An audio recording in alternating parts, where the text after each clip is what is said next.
कि नरेश सेलवाड़ को राजनीति में लाने का काम और उनको स्थापित करने का काम कुमारी शैलजा ने किया। सही कहा। उनको उन्होंने टिकट दी जी। लेकिन उनकी भी एक चीज देखो जी।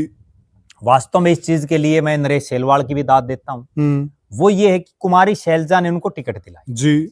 भूपेंद्र सिंह हुड्डा मुख्यमंत्री बन गई जी। लेकिन कुमारी शैलजा के साथ केवल दो नेता जी। एक राजपाल बोखड़ी थे साढौरा से, एक नरेश सेलवाड़ थे उकलाना से। जी। इन दो ने हुड्डा साहब की तरफ झांका भी नहीं। 5 साल कुमारी शैलजा के साथ खड़े रहे। वरना अगर ये चाहते तो हुड्डा साहब के साथ चले जाते काम भी होते।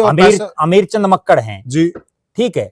अमीर चंद मक्कड़ जी को 2005 में चोर भजन लाल ने टिकट दिलाई और वो 1 मिनट में पलटी मार के हुड्डा साहब के साथ चले गए। बिल्कुल सही बात। छत्रपाल को टिकट दिलाई वो चले गए। जी। तो राजनीति में कौन किसका है? यहाँ तो जिसका मौका लग जाता वो चौका मार देता, छक्का मार देते हैं कहीं। सही कहा आपने। तो नरेश सेलवाड़ उसके बाद अगले चुनाव में आपने टिकट दिला दी, वो फिर आपके साथ रहा। जी। अगले चुनाव में जब आपने उनको टिकट नहीं दी तो नेचुरल बात है कोई भी आदमी हो वो अपना ठिकाना ढूंढेगा। सही कहा। और वो उन्होंने ढूंढना भी चाहिए, इसमें भी कोई दो राय नहीं है। क्या सारी जिंदगी सिर्फ यही चीज सीमित थोड़ी है कि शैलजा जिसको चाहेंगी वही बनेगा? तो राजनीति में खत्म हो जाएंगे अगर ऐसा करेंगे तो। फिर अगली बात सुन लो, कुमारी शैलजा राज्यसभा की भी एमपी रही। जी। हम ये बात मान लेते हैं कि जब वो लोकसभा की सांसद रही जी तो चूंकि उनका जो विधानसभा क्षेत्र वो हिसार में है जी, ओपन सीट है जी, अम्बाड़ा में रही, सिरसा में रही जी।